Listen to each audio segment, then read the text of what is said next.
Hi, I'm a parametric designer and I will introduce some tools I have created in Grasshopper. The name is Menumatic. It will make easier for you to understand how Grasshopper logical.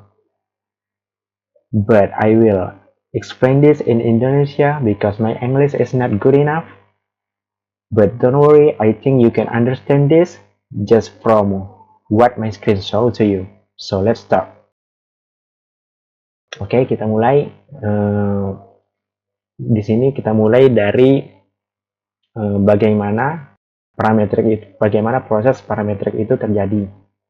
Di sini aku membagi menjadi 4 unsur, yakni interartikulasi, aksentuasi, figurasi, dan responsivitas. Interartikulasi ini memiliki arti interaksi antara artikulasi. Artikulasi yang dimaksud sini adalah setiap parameter yang akan dimasukkan pada desain, seperti tinggi, lebar, panjang, maupun aksennya nanti. Nah, untuk interartikulasi ini terdapat tools yang namanya PCS. PCS ini merupakan singkatan dari Point, Curve, dan Surface, yang dimana kita harus mengkoneksikan kurva-kurva yang nantinya akan menghasilkan surface. Sementara di sini ada aksentuasi, di mana aksentuasi ini akan menentukan bagaimana gaya dari bangunan itu, menentukan bagaimana identitas dari bangunan itu, ciri khas. Di sini ada clone, sesuai dengan namanya clone atau menduplikat. Jadi terus ini akan menduplikat objek yang akan kita duplikat, ya. Dan di sini ada rib. Rib ini seperti tulang rusuk, yang dimana fungsi dari rib ini akan membuat surface yang ada di PCS ini menjadi kisi-kisi. Jadi itu aksennya akan membentuk kisi. Dan yang terakhir ada pattern. Dari tools pattern ini akan membuat PCS ini, surface ini berpola atau berpanel. Berdasarkan bentuk panel itu akan menyesuaikan bagaimana yang kita mau nantinya. Tinggal masukin pada bagian motif atau geometri. Dan terakhir, yang menjadi Grasshopper ini menjadi tools desain yang unggul dibanding tools-tools yang lain adalah bagian figurasinya, karena di sini letak komputasinya Grasshopper. Dia itu bisa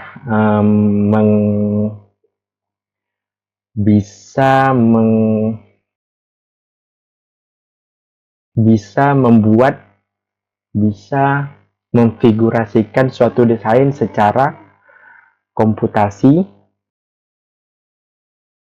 Ya, gitulah kira-kira, nanti dijelasin aja. Dan ini bagian responsivitas kosong karena saya belum buat.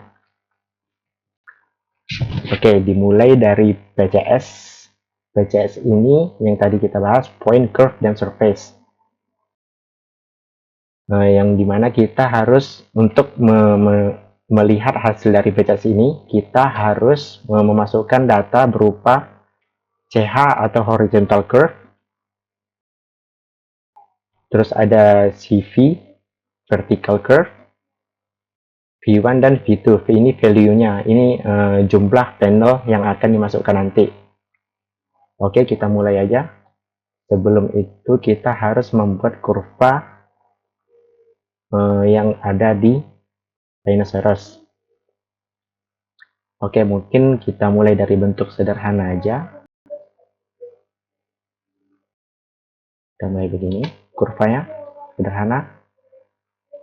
Dan untuk kurva yang kedua, aturan dalam menggunakan PCS ini, kurvanya harus dari orientasi yang sama.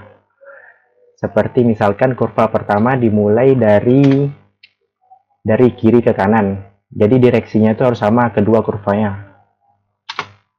Nah, kurva yang kedua juga harus dari kiri ke kanan. Oke, setelah kedua kurva ini dibuat, kita akan mengkoneksikannya ke PCS dengan cara kita koneksikan ke base curve ini, ke CH. Klik kanan pada curve ini dan set multiple curve. Nah, itu sudah terkoneksi. Dan langkah selanjutnya kita akan membuat kurva dengan with different axis. So this curve fungsinya adalah untuk membentuk volume berdasarkan CH ini. Jadi CV ini adalah berisi kurva yang jumlahnya lebih dari satu, boleh dua, boleh tiga, dan seterusnya. Namun lebih baik lebih sedikit kurva, maka identitas atau gaya dari bangunan kamu semakin jelas. Jadi langsung aja kita buat kurva yang akan dikoneksikan ke CV. Harus different axis, so we'll make it vertical. Just simple curve. And I will copy this. Wait. So this is the curve. I think we need three curve.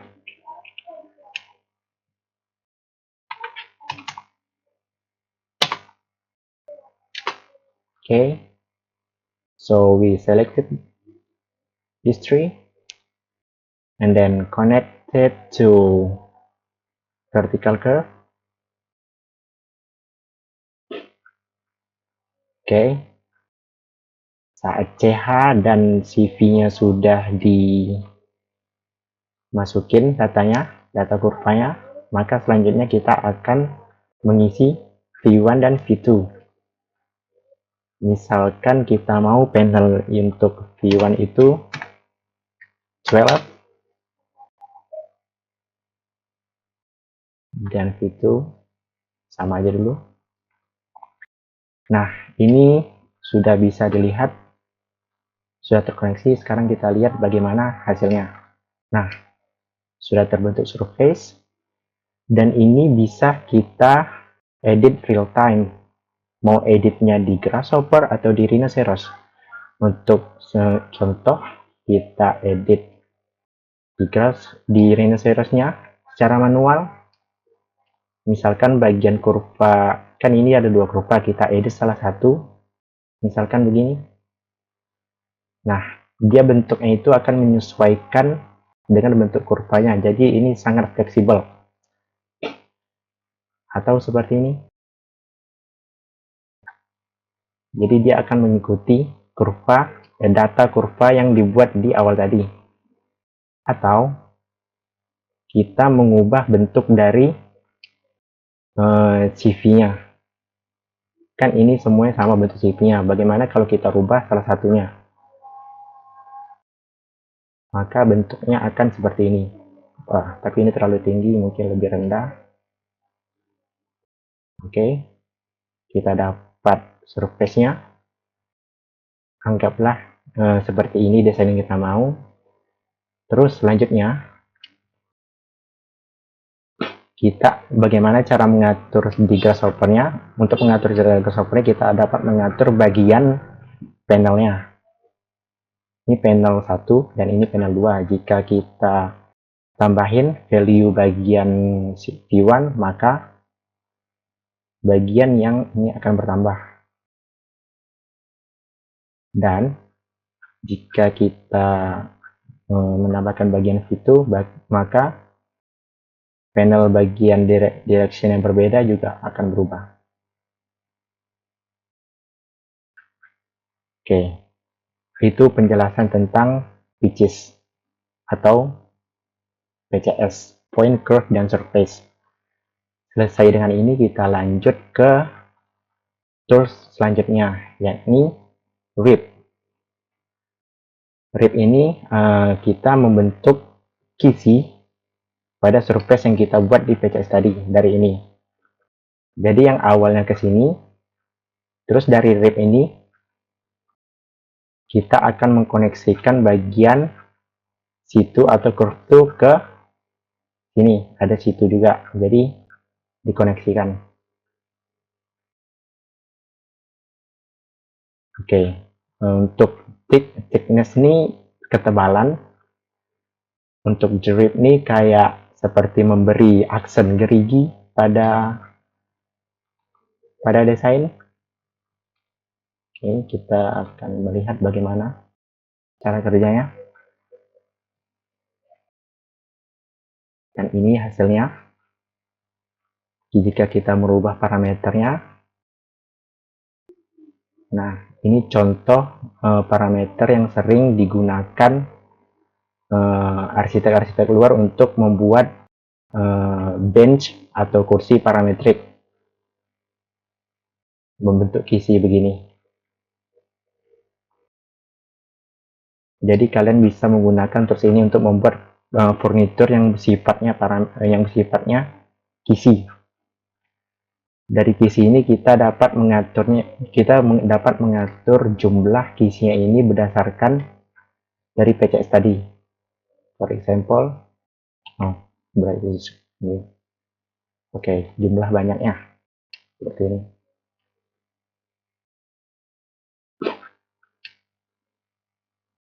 Tapi kita buat sedikit aja biar nggak berat. Mungkin kita membuat model previewnya biar lebih jelas bentukannya. Seperti ini. Jika kita membuat salah satu kecil, maka bentuknya akan seperti gerigi, bergerigi gitu, atau sebaliknya. Nah, jadi semakin banyak ini akan semakin bagus hasil desainnya. Itulah kelebihan parametrik. Dia bisa membuat aksen yang tidak terbatas. Oke, selanjutnya kita akan menjelaskan tentang pattern. Nah, pattern ini akan memberikan pola atau panel berdasarkan desain yang kita mau. Misalkan kita mau polanya itu seperti bulat ini, maka kita perlu mengkoneksikan bagian motif dan geometri ini ke bagian bulat ini. Maka secara otomatis polanya akan terbentuk. Misalnya gini. Oke, kita mulai dari awal ya. Ini kan kosong. Geometrinya. Nih, masih oranye. Oranye ini artinya dia belum terkoneksikan dengan apapun. Jadi saat kita mengkoneksikannya dengan bentuk bulat ini sebagai motif awal, kita koneksikan, maka akan terbentuk pattern seperti ini. Nah, selain yang dibutuhkan pattern atau data awal yang bulat tadi ini, kita juga butuh data dari PCS. Kita ambil bagian surface, C1 edit C2-nya, C2. Dan untuk the height, saya memasukkan 0,2 aja karena ini juga tidak ada height-nya. Bagaimana jika kita membuat ada ketinggiannya, misalkan curve, kita select the curve dan kita extrude ke arah Z direction. So let's see what happen.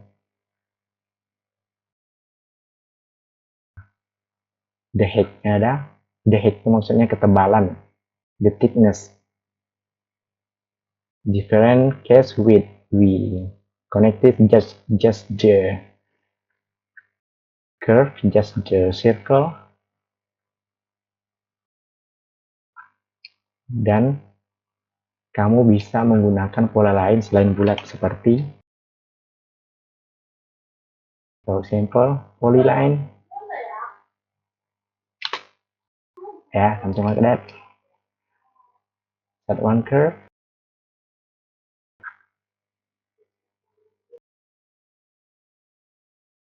and you can change this, and the design will be changed real time.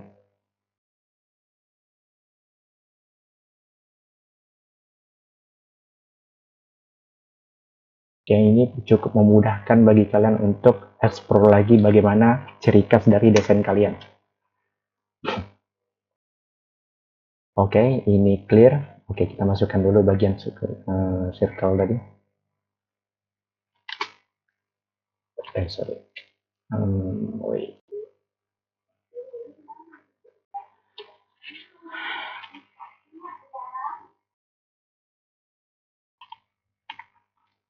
Dan selanjutnya kita akan mencoba tools clone. Seperti namanya, dia bisa menduplikat objek seperti ini. Pertama kita akan nge-clone misalkan the surface. Yang kita butuhkan untuk menggunakan tools ini adalah geometry yang akan diklon. Di sini aku ambil surface dari pitches dan C2 dari pitches, C2. Dan S2E ini artinya start to end. So misalkan di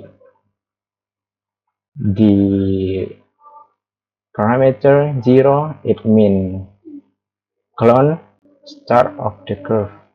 Jadi misalkan ininya 0, mirroringnya dari sini, cloningnya dari sini, dan jika 1 maka cloningnya dari sini.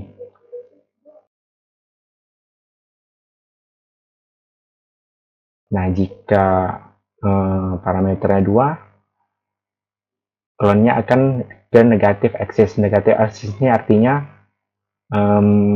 misalkan bangunan ini ke atas, maka clone-nya itu bakal ke bawah. Jika surface-nya ke kiri, berarti clone-nya ke kanan. Ini kebetulan dia ke atas, maka dia akan ke bawah. Yang kedua.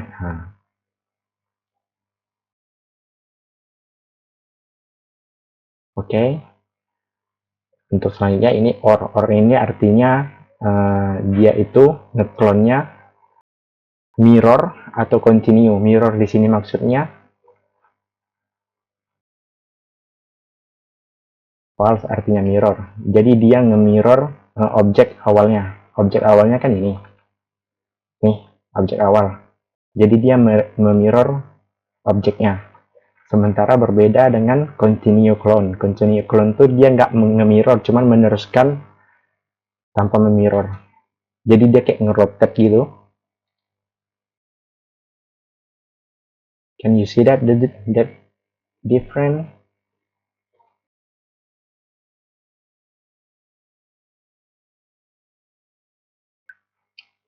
Dan yang terakhir ada count of clone. Count. Ini jumlah dari berapa jumlah dari clone, karena di sini saya isi 2, maka clone-nya cuma ada 2. Bagaimana dengan clone yang banyak? Nah, atau bagaimana kalau kita coba yang bagian continue clone, itu akan menjadi lurus. Dan ini mirror clone. Mungkin ini bisa lebih kecil bulatannya kalau kita mengatur bagian kurva awal tadi. Misalkan gini. Oh, ini terlalu kecil. Nah, gini. Ini berfungsi banget jika kalian ingin membuat permukaan yang berulang. Oke, dari clone ini bukan hanya surface yang bisa diambil, bisa juga dari pattern tadi. Jadi yang akan terclone itu bagian fetchernya ya, atau ke rib.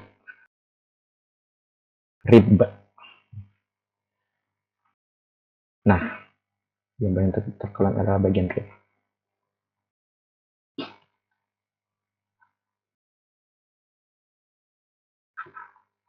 Okay, I think it's clear about clone. So next I will explain about figuration. Aku paling sering menggunakan tools ini karena ini yang membuat Grasshopper strong dibanding dengan tools desain lainnya.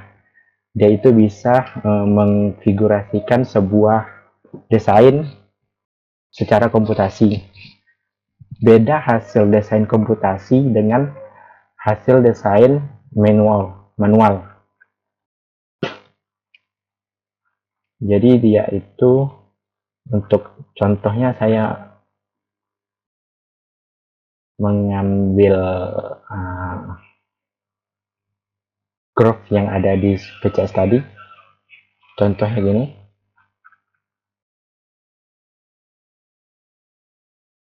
Di mana curve ini akan kita move ke Z direction. So, can you see that different?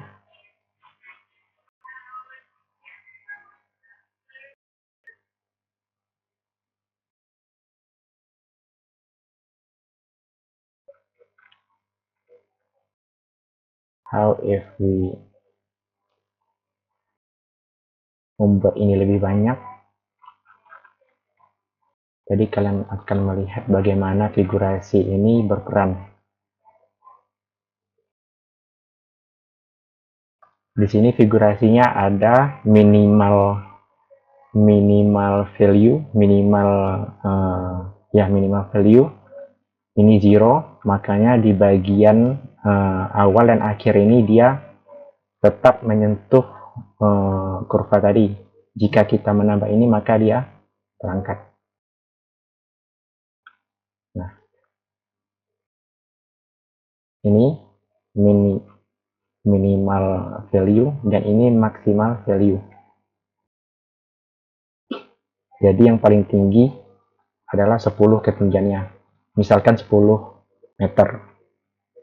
Maka kita masukkan 10 meter di sini. Dan ini untuk divide ini kayak pengulangan pola pada figuration. Misalkan ini polanya kan, kalau misalkan satu pola dia bakal gini. Ini saya sketsa ya. Misalkan satu kan dia gini. Kalau misalkan dibuat dua, dia bakal ada dua pola yang begini, tapi di mirroring seperti ini. Nah, jika dia 3, maka ada 3 pola yang sama. Gini. Oke. Coba kita buat 3. Nah, 2 kan gini ya. Kalau 3, gini. Kayak saya bilang tadi. Nah, kalau 4, dan seterusnya. Dan count ini adalah berapa banyak geometri atau curve yang akan kita olah. Jadi kita akan menggunakan list length di sini. Jumlahnya 28. Ini 27 ya, berarti ditambah 1. Dan tipe polanya ada ini tipe 1. Kalau dikasih permukaan maka bentuknya seperti ini. Ini tipe, oh ya, dari tipe 0. Tipe 0 lebih strike.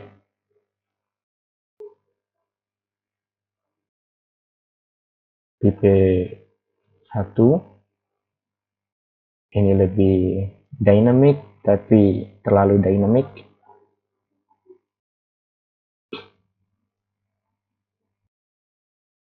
Dan tipe 2 ini paling smooth.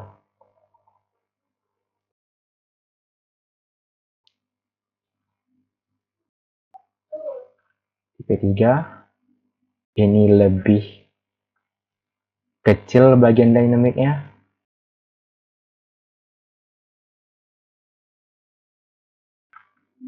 Tipe 4 tipe yang lebih cembung.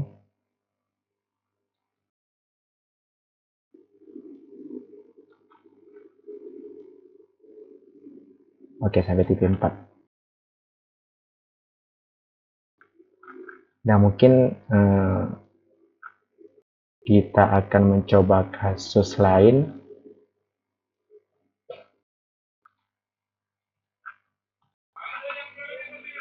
Semisal bentuknya itu seperti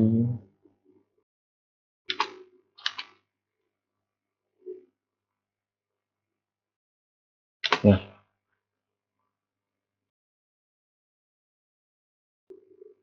Jadi ini bakal ngebantu banget kalian menemukan konsep desain. Oh ya, untuk penjelasan ini direction antara horizontal curve dan vertical curve tidak boleh sama. Ini kan sama.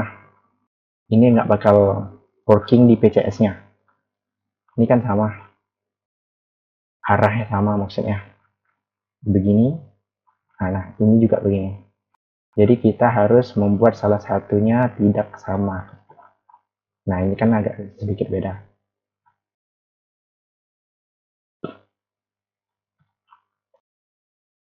Dan kita akan koneksikan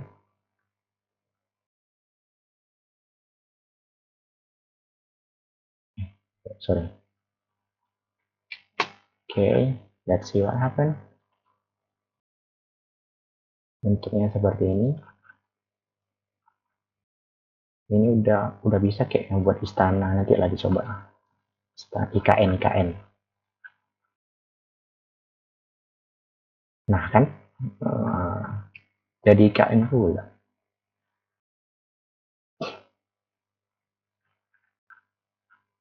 Apa sekalian aja buat IKN ya. Nah, kita coba.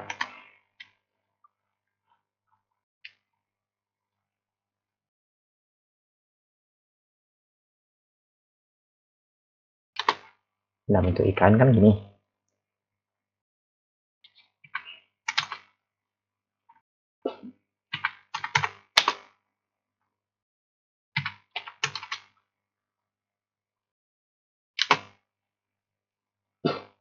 Koneksikan ke bagian vertical curve-nya.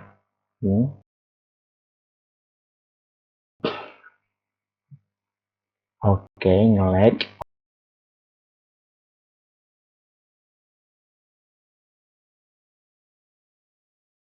Oke, maaf ya guys ya, tadi nge-lag. Karena filenya itu berat. Sekalinya diubah yang ini. Jadi semua tools yang ada di sini juga ikut berubah. Lihat aja koneksinya ke semua nih. Nah, sekarang udah nggak nge-lag. Jadi kita lanjut yang IKN tadi. Anggap aja ini mirip dengan IKN. Ini Garuda tanpa sayap. Nah, gini jadinya.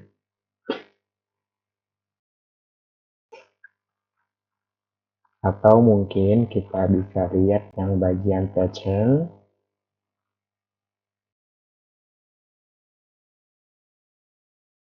Kan nih. Bayangkan kalian bisa membuat desain sesimpel ini hanya sekedar memasukin kurva-kurva yang cuman ada 2 kurva untuk si CH, 3 kurva untuk si V, dan satu circle untuk motifnya tadi. Kalian udah bisa membuat desain futuristik yang begini dengan waktu yang cukup cepat. Ini yang masih mahasiswa boleh banget coba tools ini di studio, di mata kuliah studio kalian. Atau kita lihat bagaimana klonnya. Waduh, ini keren sih, tapi kayaknya cukup 3 ya. 3. kok gini? Oh, mungkin 4 atau 6 lah, 66. Kayak ke double gitu dia. Tapi nggak apa-apa, kita coba lihat bagaimana kalau misalkan yang di clone-nya itu yang di pattern. Body gitu. Atau bagian rib.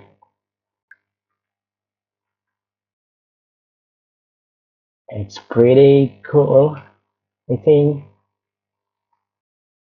Kita lihat previewnya.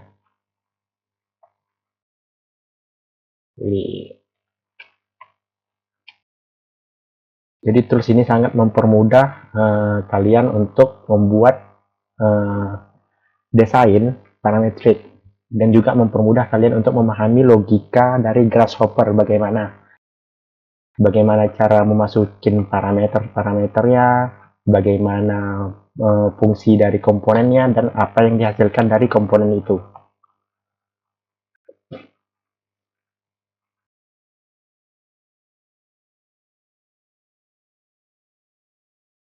Oke, selanjutnya, mungkin itu sudah ya, udah jelas. Mungkin bagi kalian yang mau bertanya seputar tools ini, kalian bisa DM DM aku di Instagram, namanya @jeffnaldi. Cari aja di Instagram, bisa kalian DM, aku lumayan cepat respon kok. Bagian kalau misalkan kalian serius mau belajar tentang arsitektur parametrik. Dan mungkin itu aja yang pengenalan tentang tools yang aku buat yang bernama Menomatic, manual dan automatic. Bagi kalian yang ingin mendapatkan tools ini, kalian bisa kunjungin website aku yang ada di bio di Instagram. Kalian bisa download. Di sana juga ada penjelasan tentang rules untuk membuat desain menggunakan tools ini. Oke, mungkin itu saja. See you in the next video.